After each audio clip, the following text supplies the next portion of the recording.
अनुशासित थे और उनकी सबसे बड़ी पूंजी उनकी सादगी यानी सिंप्लिसिटी थी। रतन टाटा कहते थे कि पैसे को दिमाग में नहीं बल्कि जेब में रखना चाहिए और जीवन को सादगी के साथ जीना चाहिए, क्योंकि सादगी से बड़ी कोई और पूंजी नहीं होती। रतन टाटा जब सिर्फ 10 साल के थे तब उनके माता पिता तलाक के बाद अलग हो गए थे और इसके बाद रतन टाटा की पूरी परवरिश उनकी दादी नवाजबाई टाटा ने की थी। रतन टाटा ने एक बार खुद बताया था कि उस जमाने में उनकी दादी के पास एक रोल्स रॉयस कार हुआ करती थी और ये कार उन्हें हर रोज स्कूल से घर लाने के लिए स्कूल जरूर पहुंचती थी। लेकिन उस समय रतन टाटा कोई ना कोई बहाना बनाकर इस महंगी और शानदार कार से घर जाने की बजाय बाकी बच्चों की तरह पैदल अपने घर जाना पसंद करते थे और उन्हें इस कार में बैठने में बड़ी शर्म आती थी, क्योंकि उन्हें सादगी पसंद थी और उन्हें लगता था कि अगर वो इतनी महंगी गाड़ी में बैठकर स्कूल से निकलेंगे तो लोग उन्हें देखेंगे और न जाने उनके बारे में क्या सोचेंगे, और बाद में यही सादगी उनकी पहचान बन गई। आज भी जब रतन टाटा हमारे बीच नहीं है तब लोग उनकी संपत्ति की नहीं, उनके पास कितना पैसा था इस बात की नहीं, उनका नेटवर्थ कितना था इस बात की नहीं, बल्कि उनकी सादगी और उनके व्यवहार की चर्चा कर रहे हैं। उनके ऊपर जो लोग भरोसा करते थे उस भरोसे की चर्चा कर रहे हैं और उनके जीवन यात्रा की चर्चा कर रहे हैं। आज जब हम रतन टाटा के जीवन की बात कर रहे हैं तो आपको ऐसा लगेगा जैसे आप जीवन के किसी क्लासरूम में आ गए हैं और रतन टाटा के बारे में आप पढ़ रहे हैं और आप ये सोचेंगे कि रतन टाटा के जीवन से कितना कुछ सीखा जा सकता है। उनका पूरा की पूरा जीवन एक स्कूल के क्लासरूम की तरह है। कहते हैं कि जीवन में आप कितने भी अच्छे कर्म कर लें, तारीफ तो शमशान में ही होगी, और ये सच भी है। ज्यादातर लोगों के साथ यही होता है, जीवन में कितने भी अच्छे काम कर लें, तारीफ शमशान में ही मिलती है, तारीफ मृत्यु के बाद ही मिलती है।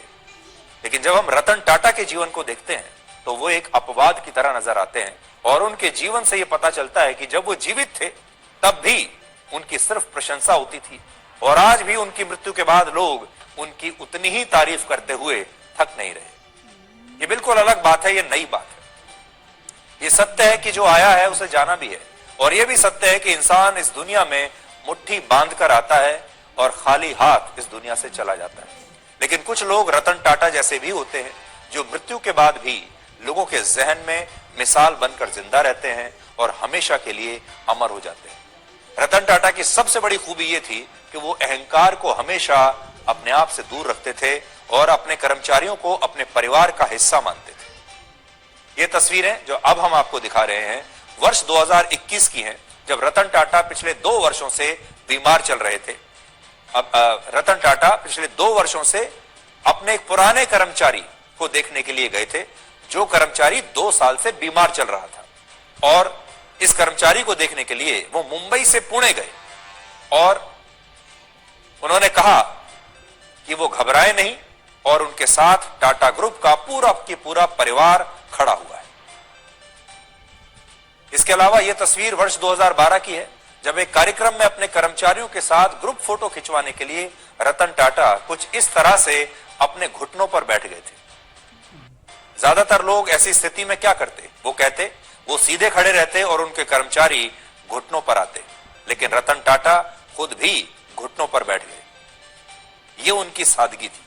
और ऐसी न जाने कितनी तस्वीरें आपको मिलेंगी जिनमें रतन टाटा की सादगी और उनकी विनम्रता सबको हैरान करने वाली है, और लोग कई बार उन्हें देखकर यह भी पूछ लेते थे कि क्या ये वाकई में वही रतन टाटा हैं जिनकी कंपनियों की कुल नेटवर्थ पाकिस्तान जैसे देश की कुल अर्थव्यवस्था से भी ज्यादा है। कहते हैं सबसे बड़ा दानी कंजूस व्यक्ति होता है, क्योंकि वो अपनी सारी दौलत दूसरों के लिए छोड़कर चला जाता है। लेकिन रतन टाटा इस मामले में भी एक अपवाद थे। रतन टाटा सिर्फ उद्योगपति नहीं थे, बल्कि वो आम लोगों के उद्योगपति थे, जो बिजनेस के साथ समाज के प्रति अपनी जिम्मेदारियों को बहुत अच्छी तरह से समझते थे। टाटा ग्रुप में 66% हिस्सेदारी टाटा ट्रस्ट की है, जिसका मतलब यह है कि टाटा ग्रुप के कुल मुनाफे का 66% हिस्सा आज भी टाटा ट्रस्ट को जाता है और इस दान मदद की जाती है। और आज भारत दुनिया के सबसे अमीरों की लिस्ट में भले ही 11वें स्थान पर हो, लेकिन हुरून रिसर्च के मुताबिक दुनिया के सबसे बड़े दान करने वाले लोगों में टाटा ग्रुप पहले स्थान पर है। जमशेदजी टाटा ने 7,60,000 रुपए का दान दिया था, 7,60,000 रुपए का दान दिया, जबकि रतन टाटा ने भी समाज के प्रति अपनी इस जिम्मेदारी को जारी रखा और कोविड के समय उन्होंने पीएम केयर्स फंड में 1,500 करोड़ रुपए का दान दिया था। रतन टाटा मानते थे कि पैसा सिर्फ कमाने के लिए नहीं होता, बल्कि पैसा दूसरों की भलाई के लिए भी होता है। और यही कारण है कि जब टाटा ग्रुप की कुल नेटवर्थ 34 लाख करोड़ की थी, तब भी रतन टाटा भारत के सबसे अमीर लोगों की सूची में बहुत पीछे 421वें नंबर पर थे। और इसका कारण यह है कि उन्होंने जो भी कमाया उसके एक बड़े हिस्से को उन्होंने समाज की और आम लोगों की भलाई पर खर्च कर दिया। वो कभी भी सबसे अमीर लोगों की लिस्ट में पहले नंबर पर नहीं आना चाहते थे, पहले 5 में नहीं आना चाहते थे, पहले 10 में नहीं आना चाहते थे। पैसा तो उनके पास भी बहुत था। आपने देखा होगा आजकल जो उद्योगपतियों की सूची आती है उसमें लोगों में बड़ी होड़ लगी होती है कि कौन सबसे अमीर उद्योगपतियों की सूची में टॉप 3 में रहेगा, कोई टॉप 5 में रहेगा, और लोग उसे बड़ा ध्यान से देखते हैं। लेकिन रतन टाटा खुद कभी इस रेस में शामिल नहीं हुए। सबसे बड़ी बात यह कि रतन टाटा लोगों को ऐसे लोगों के साथ जुड़कर रहते थे जैसे कोई पेड़ अपनी जड़ों से जुड़कर रहता है। और इस बात को आप इस व्यक्ति की कहानी से समझ सकते हैं जिसका नाम है विकास त्यागी। कोविड के समय जब टाटा ग्रुप की कंपनियों से कई विकास त्यागी की रतन टाटा के लैंडलाइन नंबर पर कॉल करके उन्हें कहा कि वो उनके पिता को नौकरी से ना निकालें, और इसके बाद रतन टाटा ने विकास त्यागी के जॉब टर्मिनेशन लेटर को रद्द करवा दिया था।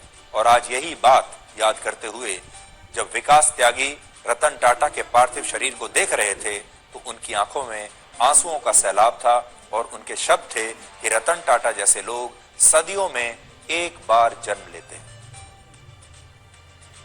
कोविड के मुश्किल टाइम में हमारी जो जॉब के ऊपर कुछ प्रॉब्लम आई थी तो